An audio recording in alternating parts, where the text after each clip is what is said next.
Hi guys, welcome to day 62 of 100 days 100 directors and best movies. இங்கே நம்ம யாரை பற்றி பார்க்க போகிறோம்னா, ஒரு முதல் படத்துலேயே வந்து அதிகாரத்துக்கு எதிரான கேள்வி வந்து ரொம்ப ஒரு ஸ்ட்ராங்காக போல்டாக பேசி இயக்குனரே சொல்லலாம். இவர் வந்து ஒரு போலீஸ் அதிகாரியே இருந்து அதுக்கப்புறம் இயக்குனரானவர்.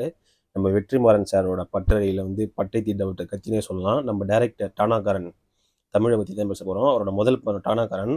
பொதுவாக போலீஸ் படம்னா அந்த போலீஸ் வந்து ஒரு கேஸை சால்வ் பண்ணுற மாதிரியோ அந்த அக்யூஸ்ட்டை பிடிக்கிற மாதிரி அந்த மாதிரி தான் போகும். இவர் கொஞ்சம் டிஃப்ரெண்ட்டான ஒரு வேர்ல்டை எக்ஸ்ப்ளோர் பண்ணார். அந்த போலீஸ் ட்ரைனிங் அகாடமியில் வந்து நடக்கிற இதுவை பற்றிலாம் பேசினார். அதில் ரொம்ப ரா அண்ட் ரியலிஸ்டிக்காக இருக்கும். காரணம் என்னென்னு பார்த்தீங்கன்னா, நம்ம தமிழ் சேரே வந்து ஒரு எக்ஸ் போலீஸ் ஆஃபீஸர் தான். அதனால தான் அவருக்கு அது வந்து அக்யூரேட்டாக தெரியும். அது அப்படியே திரையில் கொண்டு வந்திருப்பார், எந்த வித சமரசமும் இல்லாமல்.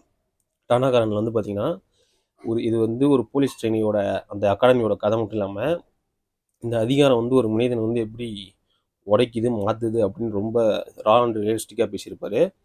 அது மட்டும் இல்லாமல் அந்த ட்ரைனிங் சீக்வன்ஸில் வர எக்ஸ்ட்ரா டில்லாம் அதிகாரத்துக்கும் அதை எதிர்த்து கேள்வி கேட்குறவங்களும் நடக்கிற அந்த கான்ஃப்ளிக்டை மையமாக வச்சு சூப்பராக சிஸ்டத்தை கேள்வி கேட்டிருப்பாரு.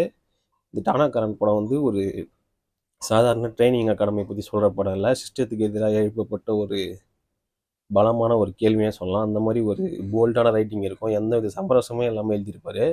சிறை படத்துக்கும் இவர் ஒன் ஆஃப் த ரைட்டரு. இவர் போலீஸாக இருக்கிறதுனாலே அந்த ஸ்டோரியெலாம் ரொம்ப ரியலிஸ்டிக்காக வரும். விசாரணை அப்படி வரதுக்கு காரணமாக இவர் ஒன் ஆஃப் த காரணம். அதில் அசிஸ்டன்ட் டைரக்டர் அந்த நம்ம வெற்றி சார் கூட இன்னும் நிறைய படம் பண்ணுங்கள் தமிழ் சார்.